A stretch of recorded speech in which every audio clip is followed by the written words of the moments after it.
최근 현대바이오 주가가 급등하면서 23일 기준으로 매매 거래 정지 이야기까지 나오고 있습니다. 그런데 이게 정말 악재일까요?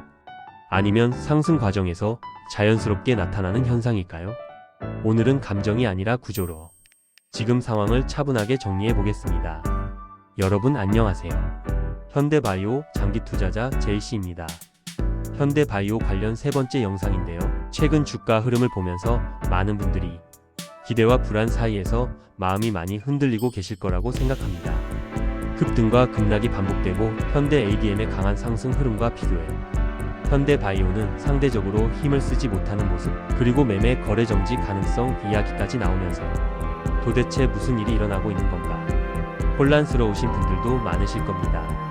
그래서 오늘 영상에서는 세 가지를 차분하게 정리해 보겠습니다. 첫째, ADM과 현대바이오의 관계. 둘째, 매매 거래 정지 이슈의 실제 의미. 셋째, 베트남 댕기열 임상이 가지는 중장기 기대감입니다. 먼저 ADM 이야기입니다.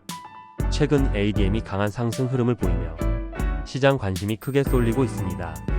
항암 연구 발표와 전이 억제 전략 등 의미 있는 연구 내용들이 나오면서 시장에서는 ADM에 대한 기대감이 빠르게 확대되고 있습니다. 하지만 구조적으로 보면 두 회사는 경쟁 관계라기보다 연구 흐름이 연결된 협업 구조입니다.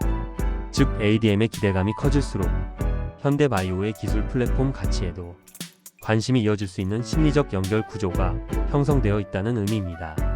그렇다면 왜 ADM이 상승하는 동안 현대바이오는 같은 흐름을 보이지 못했을까요? 여기서 매매 거래 정지 이슈가 등장합니다. 최근 시장에서 언급된 매매 거래 정지 가능성은 기업 문제라기보다 단기간 급격한 상승에 따른 과열 관리 구간에서 나온 이야기입니다. 그리고 현재 기준으로 거래 정지가 확정된 상황은 아닙니다. 하지만 투자 심리에서는 가능성이라는 단어만으로도 매수 버튼을 누르기 어려워지는 효과가 발생합니다. 특히 단기 자금이나 신규 투자자들은 거래 정지 리스크에 매우 민감하기 때문에 좋은 재료가 있어도 매수세가 주춤하는 현상이 나타날 수 있습니다. 결국 ADM으로 자금이 쏠리는 흐름과 거래 정지 가능성으로 인한 심리 위축이 겹치면서 현대바이오가 상대적으로 상승 속도를 내지 못했을 가능성도 있습니다. 다만 이 이슈가 해소된다면 그동안 지연됐던 흐름이 반영될 가능성도 충분히 존재합니다. 그리고 지금 가장 중요한 포인트는 바로 베트남 댕기열 임상입니다. 이번 임상의 의미는 단순히 임상이 진행된다는 뉴스가 아니라 실제 환자 환경에서 치료 가능성을 검증하는 구간이라는 점입니다. 베트남은 댕기열 환자가 지속적으로 발생하는 지역이기 때문에 환자 모집 현실성, 치료 효과 관찰, 데이터 신뢰도 측면에서 임상 진행에 유리한 환경을 가지고 있습니다. 또한 이번 임상은 현대바이오의 기술이 특정 질환 하나에 머무르는 것이 아니라 다양한 바이러스 감염병 영역으로 확장될 수 있는지를 확인하는 매우 중요한 시험대가 될 것입니다. 임상 성공 여부에 따라 기술력 검증, 글로벌 관심 확대, 그리고 후속 파이프라인 가치 상승까지 동시에 움직일 수 있는 이벤트가 될 수 있기 때문입니다. 특히 감염병 치료제는 적응증 확장 가능성이 크기 때문에 단일 임상 이상의 의미를 가질 수도 있습니다.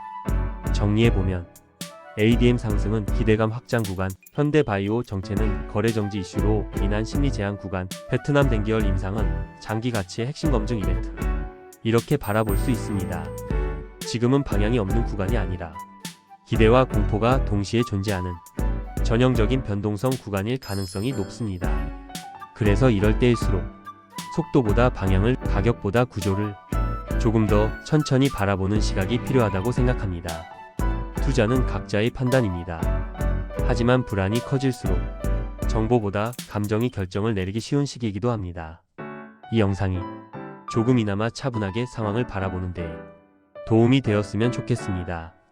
다음 영상에서는 변동성 구간에서 개인 투자자들이 가장 많이 하는 실수와 현실적인 대응 전략에 대해 조금 더 깊이 이야기해 보겠습니다. 시청해 주셔서 감사합니다.